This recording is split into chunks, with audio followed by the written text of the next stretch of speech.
starting with the examination of 9th and 10th cranial nerve. 9th is the glossopharyngeal nerve and 10th is the vagus nerve. Because now both the nerves are originating from the same side, like from medulla, and both are taking exit from the skull through the jugular foramen. Both have functional and anatomical similarities, so we are studying both the nerves together. So starting with the examination of glossopharyngeal or 9th cranial nerve, it has motor supply towards the stylopharyngeus or inferior constrictor muscle of the pharynx, sensory supply to the posterior one-third of the tongue, that is also called as gustatory sensation, and somatic sensation is from the palate and pharynx. Secretomotor fibers supply is towards the parotid. So let us see how to test for the different functions. So starting from the motor functions, we cannot test separately the function of the stylopharyngeus muscle because it is the smaller muscle of the lower pharynx. So we cannot test it separately. Now about the sensory supply, that is spatial sensory supply in the posterior one-third of the tongue, we can test it. For that I have made 4 different solutions for the sweet, salty, sour and bitter taste, and I will give him separately all these 4 tastes on both the sides of the tongue, and he has to assess these tastes.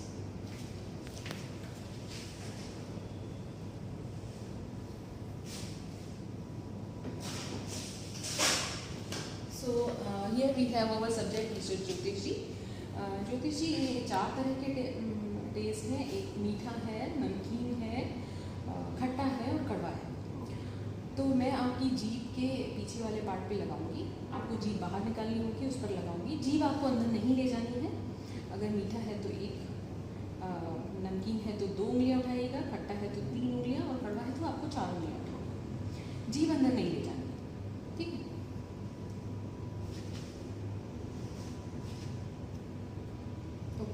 So taste was salty. अभी आप rinse करके आइए, mouth wash करके आइए. So each time he has to rinse his mouth when I am testing for the other type of the taste, and you have to test separately each half of the tongue.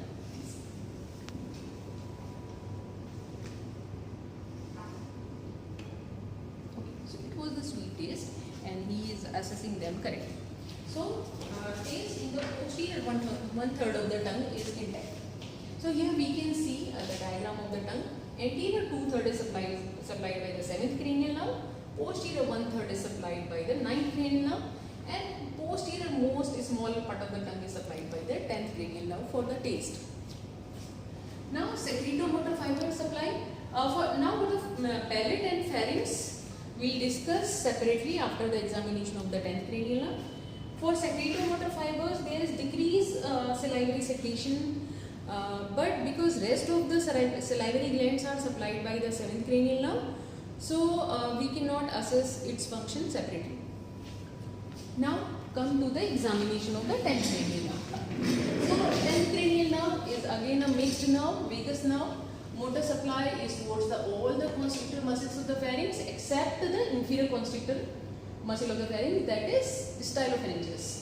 All the intrinsic muscles of the larynx, muscles of the soft palate, involuntary muscles of the respiration, heart and GIT.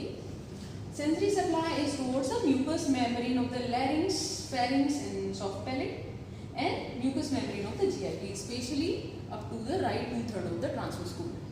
So let us see how to test for the different functions. Constrictor muscles of the pharynx, in case if there is paralysis of the constrictor muscles of the pharynx, the person will feel problem in swallowing. Intrinsic muscles of the larynx. So in case if there is palsy of the intrinsic muscle of the larynx, there will be difficulty in phonation.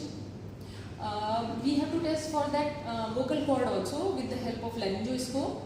So in case if there is more paralysis of the abductor muscles, there will be history of stridor or respiratory obstruction. Okay, in case if there is more palsy of adductor muscles, so in that case there will be dysphonia or hoarseness of the voice. Okay, in history we can get that, and even on examination we can get that. Now muscles of the soft palate. we know that elevation of the soft palate is required during phonation of some sounds like egg or rum or something like that. Egg or rub. These are some sounds, these are some words during phonation of which elevation of the soft palate is required.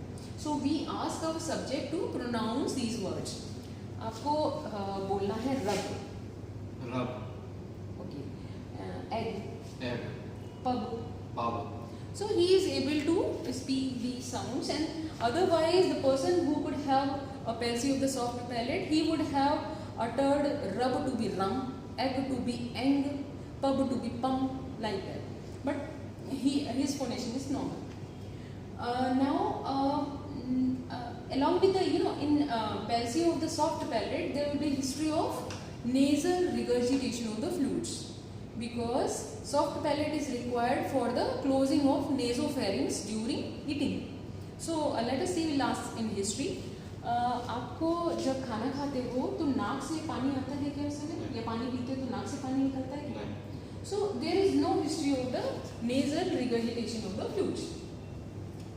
Now involuntary muscles of the respiration. It also supplies the involuntary muscles of the respiration, heart and GI.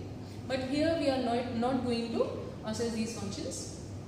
Now sensory supply. Sensory supply is from the mucous membrane of the larynx, pharynx and soft palate, and also from the mucous membrane of the GIT, and especially up to the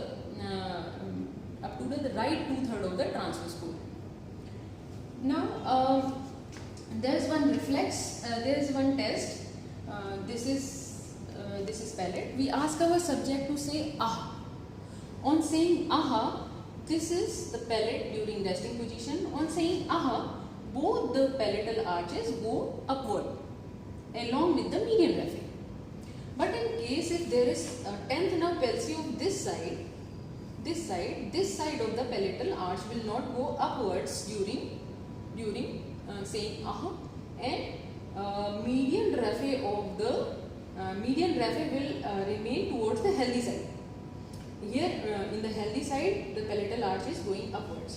But in case if there is bilateral palsy, palatal arches of both the sides will not go upwards and median raphe will remain at the center. Okay, so we are going to do this test in this second. अभी आह बोलना है, मुंह बोलना है पूरा और आह बोलना है. Ah. Okay, so during saying aha, both the palatal arches are going upwards equally. Now there is one test which is called as palatal or gag reflex, or this is also called as pharyngeal reflex. So this reflex has afferent from the 9th cranial nerve and efferent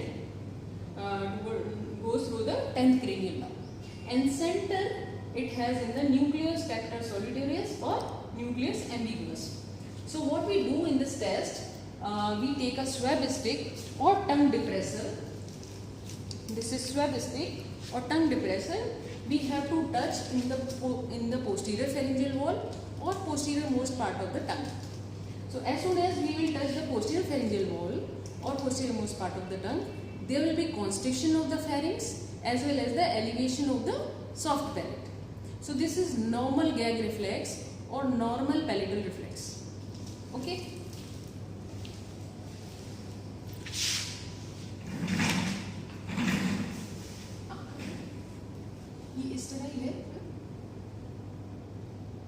So here the gag reflex or palatal reflex is intact.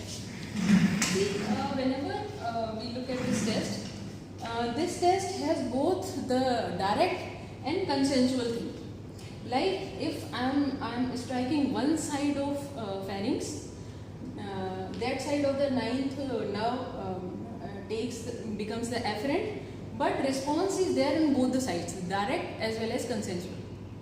Okay, pharynx of both the sides will be constricted.